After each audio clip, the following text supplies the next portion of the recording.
सालासर बालाजी मंदिर के रहस्य। सभी हनुमान जी के भक्तों के लिए ये जानना बहुत ही जरूरी है, क्योंकि आज हम आपके सामने सालासर बालाजी मंदिर से जुड़ी कुछ रहस्यमयी बातों, इतिहास के बारे में बताने वाले हैं।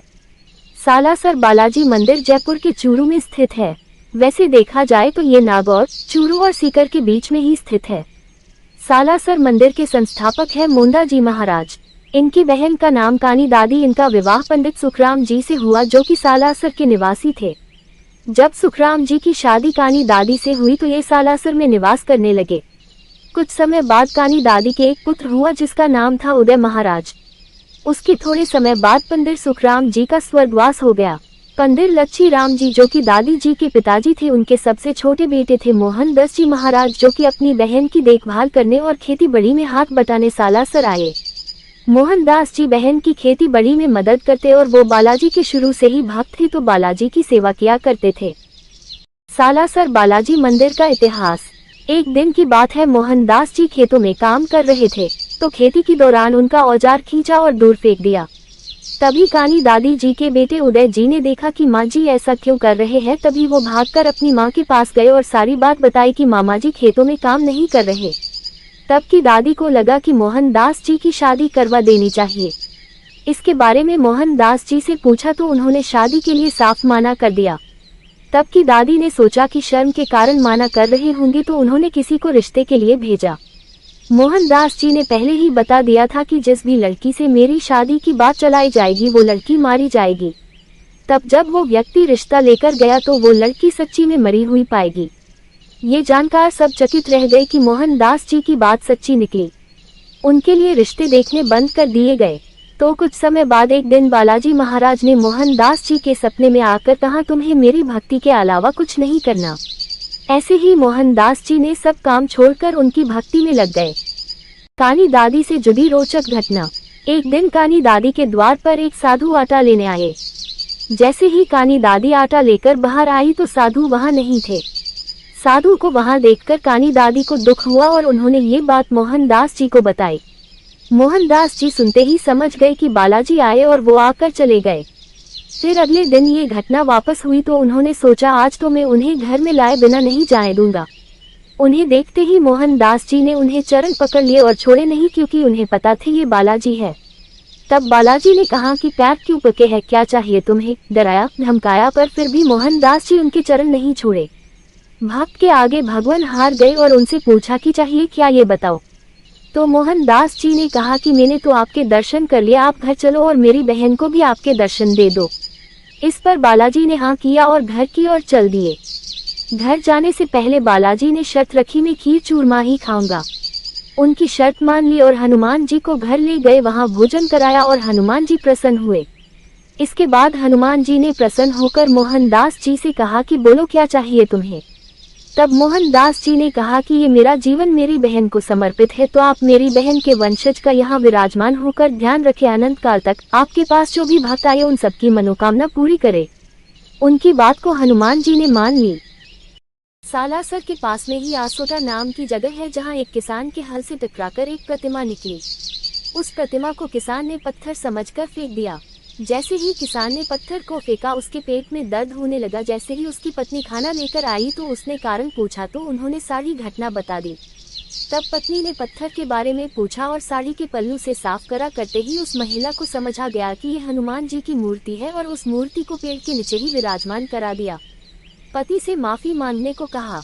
खाने में जो चूरमा लाई थी वही बालाजी को भोग लगा दिया और उसके बाद पति का पेट का दर्द भी सही हो गया। फिर उस किसान ने और पत्नी ने उस प्रतिमा को वहां के राजा को सौंप दिया। राजा ने प्रतिमा को रख लिया और एक दिन राजा के सपने में बालाजी महाराज आए और उन्हें बताया कि मेरा भक्त है सालासर में, मुझे वहां छोड़ आओ, मैं उनके लिए ही यहाँ आया हूँ। उधर मोहनदास जी के सपने में आकर बालाजी ने कह दिया कि कल मैं तेरे पास आ जाऊंगा। मोहनदास जी महाराज सब गाँव वालों के साथ हनुमान जी का इंतजार कर रहे थे। बैलगाड़ी में बालाजी महाराज सालासर पहुँचे। सब इस बात को लेकर चिंतित हो गए कि बालाजी महाराज आ तो गए, अब इन्हें विराजित कहाँ किया जाए।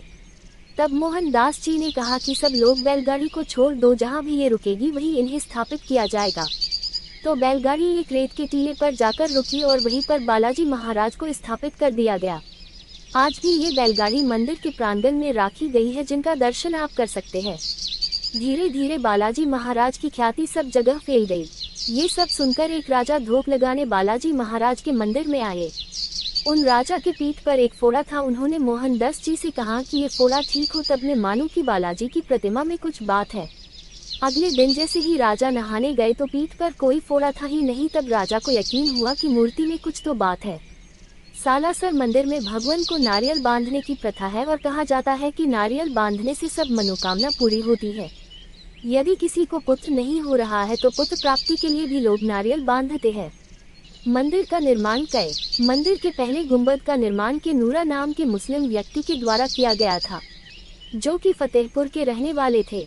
उसके बाद विक्रमी सावंत 1811 वार शनिवार श्रावण की नवमी को बालाजी वहां आए और इसी दिन बालाजी महाराज की वहां स्थापना हुई। उसके बाद मोहनदास जी ने उदय राम जी महाराज को मंदिर का काम सौंपकर जीवित समाधि ले ली, जो आज भी मंदिर में मौजूद है। उदय राम जी महाराज मंदिर के पहले पंडित जी बने थे।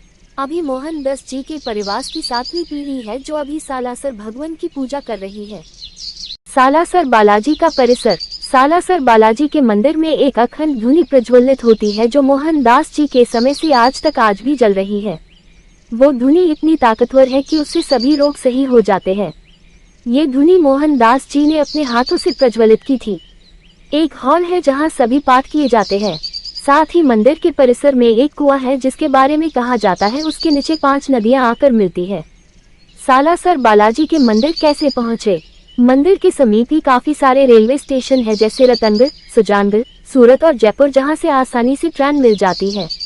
यदि कोई फ्लाइट से आना चाहता है तो जयपुर हवाई अड्डा सालासर का सबसे नजदीकी हवाई अड्डा है। वहां पहुंचकर कोई भी प्राइवेट गाड़ी या बस के जरिए सालासर धाम पहुंचा जा सकता है। इसके अलावा मंदिर में पहुंचने के बाद बड़ी बड़ी लाइनों के जरिए भीड़ भड़के को रोका जाता है। इन लाइनों में नीचे लकड़ी के फंटे बिछे हैं जहां से धूप की गर्माहट का एहसास नहीं होता है।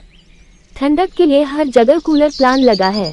यात्रियों को धूप से बचने के लिए टेंट की सुविधा है और जगह जगह पानी पिलाया जाता है। मंदिर से जुड़ी बहुत सी रहस्यमयी घटनाएं हैं और चमत्कार है, जिससे कारण लोगों की आस्था दिन प्रतिदिन बालाजी महाराज के लिए बढ़ती ही जा रही है। तो आप यदि बालाजी के दर्शन करने का सोच रहे हैं तो जरूर जाएं। साथ ही आपको हमारा ब्लॉग कैसा लगा कमेंट करके जरूर बताएं।